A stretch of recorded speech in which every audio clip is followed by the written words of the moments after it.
दोस्तों, हमने पहले ही आपको कहा था कि मनीष कश्यप भारतीय जनता पार्टी ज्वाइन किए हैं तो बिहार वासियों के लिए काफ़ी यूज़फुल होगा।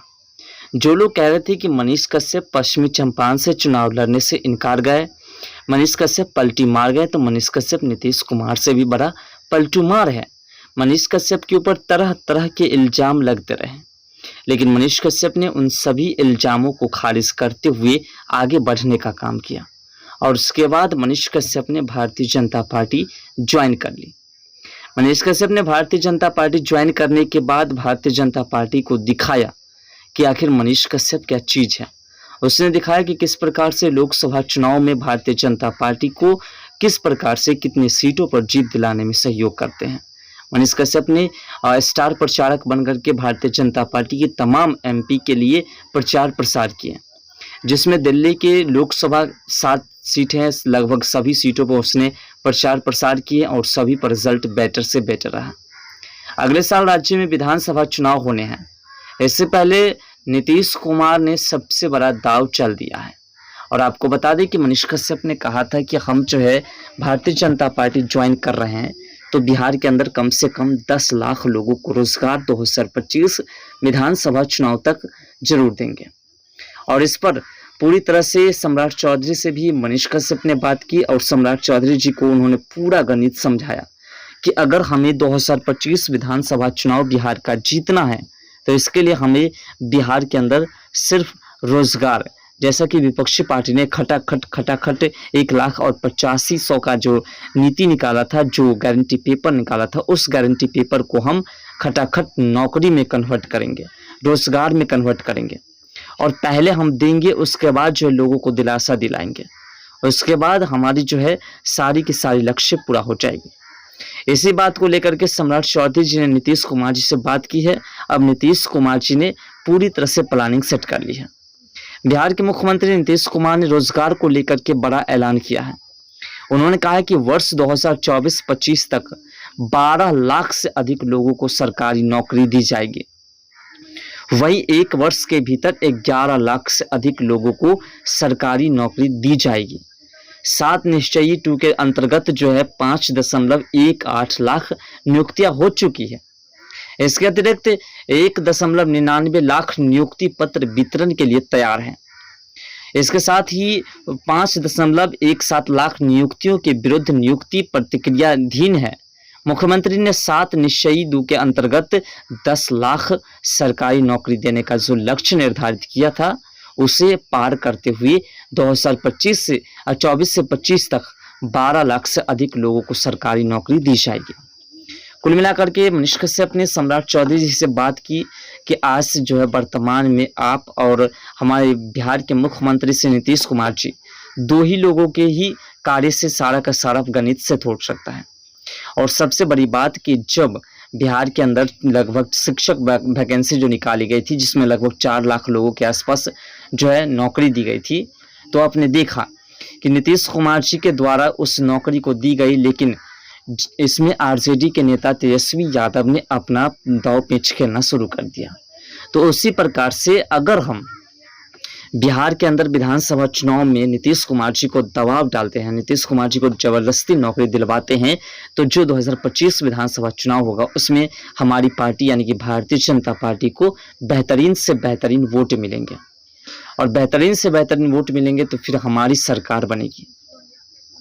इसलिए मनीष कश्यप ने सम्राट चौधरी जी से बात की और सम्राट चौधरी जी ने भी ये पूरी तरह से जनता को खुलेआम कह दिया कि 2025 विधानसभा चुनाव से पहले हम 10 लाख लोगों को रोजगार देंगे। अगर ऐसा नहीं होता है तो फिर हम जो है विधानसभा चुनाव में आपके दरवाजे पर वोट मांगने नहीं पहुंचेंगे। इसे भी 7 निश्चयी 2 के अंतर्गत इस 10 लाख रोजगार देने का लक्ष्य निर्धारित किया गया था। अब तक 7 निश्चयी 2 के अंतर्गत 22 लाख से अधिक रोजगार सृजित किए जा चुके हैं। आने वाले 1 वर्ष में 11 लाख से अधिक रोजगार के अवसर सृजित किए जाएंगे। नियुक्ति करने वाले विभिन्न आयोग को 2.11 लाख नियुक्तियों की अधिसूचना भेजी जा चुकी है। इसके अतिरिक्त अगले 1 माह के भीतर 2.34 लाख नियुक्तियों का जो अधियाचना है विभिन्न आयोग को भेजी जाएगी और 72,000 नियुक्ति जो है होने वाली है। इसके अनुसार आप देखा जाए तो लगातार जो है जिस प्रकार से वैकेंसीज का लाइन लगा चुके हैं, लगातार जो है लोगों को रोजगार की बात जो है अब इस कदर करना शुरू कर दिए बिहार के मुख्यमंत्री और बिहार के उप मुख्यमंत्री कि ऐसा लग रहा है कि 2025 का जो विधानसभा चुनाव होगा उसमें विपक्षी पार्टी को एक भी सीट नहीं मिलने वाली है। हाँ, ये हो सकता है कि विपक्षी पार्टी जिस प्रकार से इस साल जो है खटाखट जो है घोटाला किए हैं, उस प्रकार की कोई नई रणनीति चलेंगे तो शायद जनता जो है फिर से उसी जाल में फंस करके विपक्षी को कहीं सपोर्ट कर दे।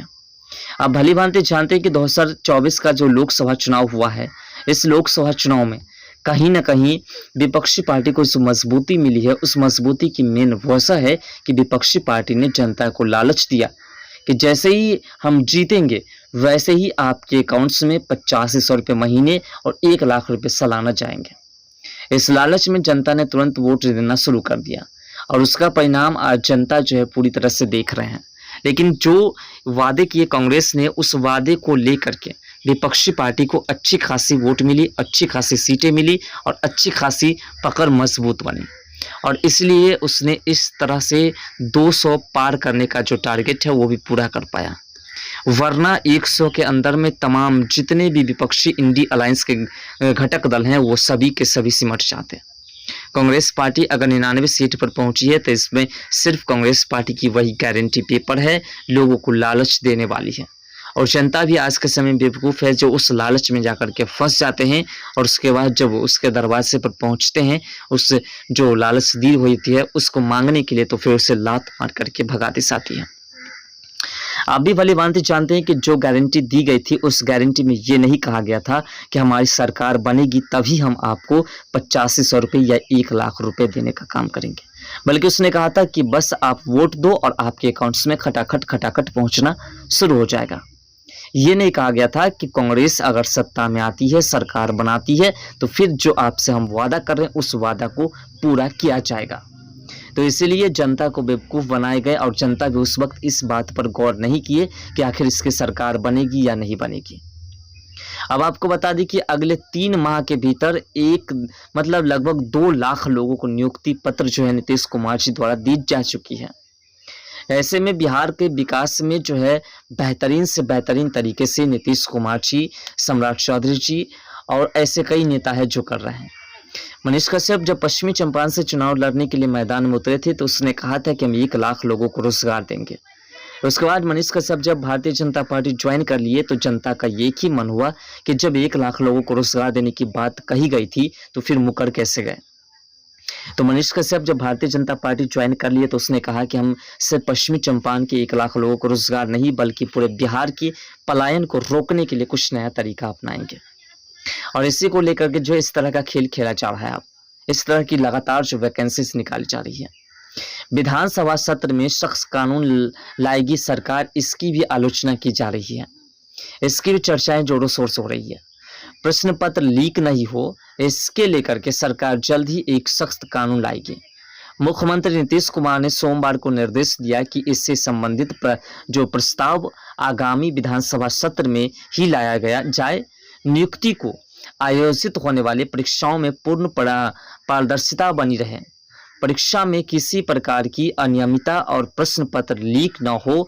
विभिन्न विभागों द्वारा आने वाले 1 साल के भीतर विभिन्न पदों पर होने वाली नौकरियों को ले अधिकारियों के साथ बैठ के दौरान उन्होंने यह बात की। कुल मिलाकर के मनीष कश्यप ने भी कहा था कि बिहार के अंदर जो है जो पेपर लीक की समस्या बताई जा रही है, उस पेपर लीक की समस्या को हम समाधान निकालने के लिए हमारी जितने भी भारतीय जनता पार्टी समेत हमारे बिहार के मुख्यमंत्री, उप मुख्यमंत्री सभी लोग मिल करके एक प्लान सेट कर रहे हैं। और ऐसा प्लान सेट कर रहे हैं कि परीक्षा हॉल हो या किसी भी क्षेत्र में जब एग्जाम्स होंगे तो पेपर लीक की कोई प्रतिक्रिया वहां तक नहीं पहुंचेगी। हर एक विभाग को पारदर्शी तरीके से देखा जाएगा। किसी भी विभाग में किसी भी जो पदाधिकारी है उसके द्वारा पेपर लीक करने पर उसको जो सख्त से सख्त सजा मिलेगी और शासक को जो भी पेपर लीक्स करेंगे उसकी जानकारी सरकार को खुद ही खुद मिल जाएंगे। तो इसलिए अब जो है बिहार में बाहर आने जा रही है, और सिर्फ नीतीश कुमार जी के नेतृत्व में नहीं बल्कि भारतीय जनता पार्टी के तमाम नेताओं के नेतृत्व में बिहार के अंदर जो है रोजगार की भरमार मिलने जा रही है।